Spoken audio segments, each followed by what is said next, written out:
Well, I guess just for the benefit of some of the students that are here, uh, I guess in the field of performance studies, we always like to really define it very generatively, very amply, so that it can incorporate everything from context, experience, all the way out to future vision. I guess for the benefit of the students that are here, might you all give us a moment, I'm kind of digressing just a little bit, give us a little bit of background as it relates to the source, the roots, the foundation of your musical formations, and with this project, what you all's vision is as artists, and what you all hope to accomplish with this project, being that it is kind of experimental.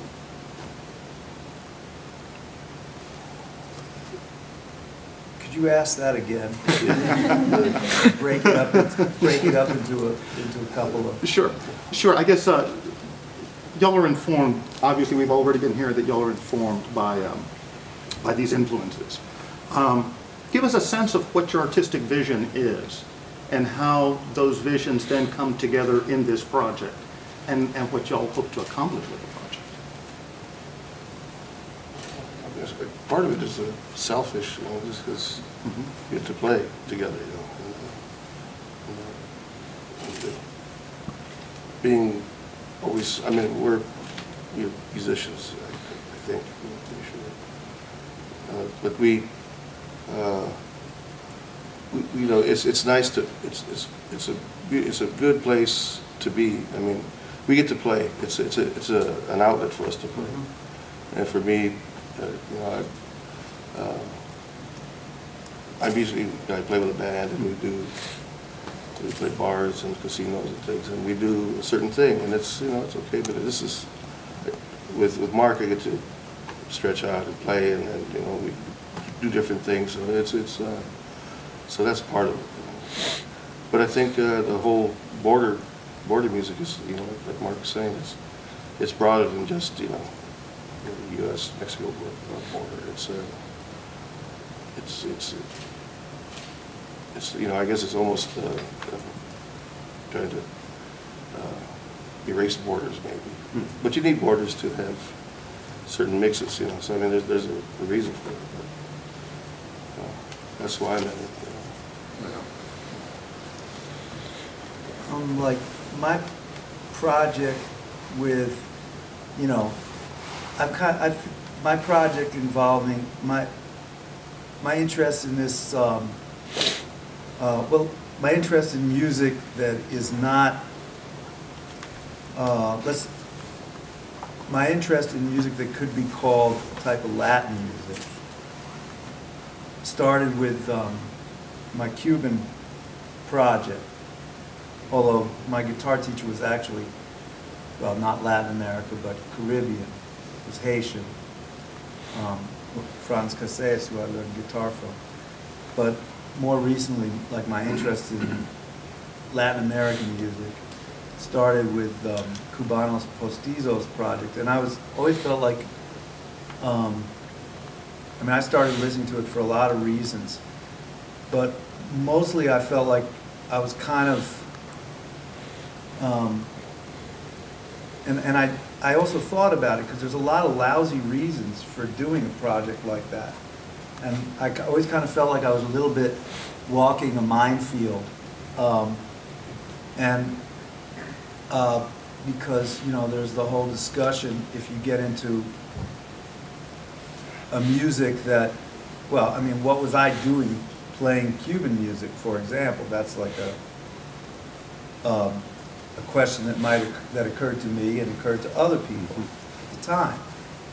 And what I realized, what enabled me to do it, was that I felt that I was doing a kind of archaeology on music that I'd already done, and I was I felt that I was doing a kind of archaeology on my own, what was already the way I was playing.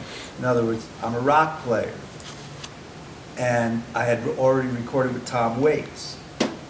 And let's say, that was how most people who wound up knowing me knew me, was as a result of projects that kept, You knew me from the Lounge Lizard days, but that was more of a punk rock, free jazz thing.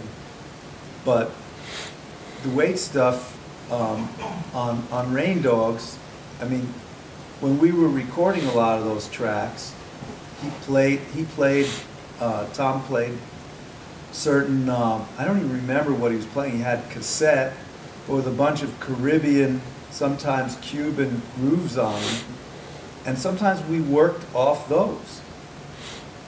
He wanted to play those for vibe. We played them, and my soloing on that was some kind of mixture of like, well, part influenced by Django Reinhardt, but also partly influenced by Cuban and Mexican musics that I'd heard from coming off my neighbor's stereo sets that I hardly knew. And I wanted to go deeper into what I'd already, say, okay, what is that? What is this stuff that I already think is cool? What are the roots of my own aesthetic? So that's why I started to get involved.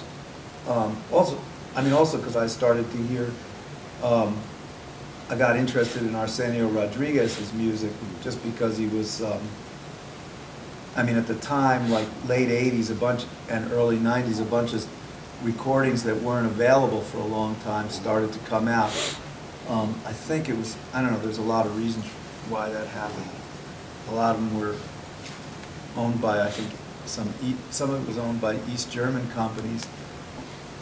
And as things started to get a little looser over there, a bunch of tracks that had never been released or hadn't been released in decades were made available.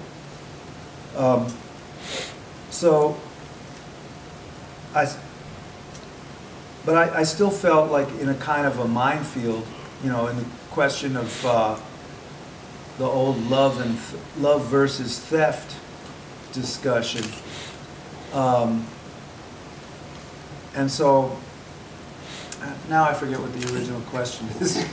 But what I liked was that, when we started doing this project, was looking for, I thought that the ultimate answer is to stay focused on musical desire, on what you want to do, on what basically, in other words, on what guitar sounds you want to play, and I think, and that's what we're trying to do. So, voila.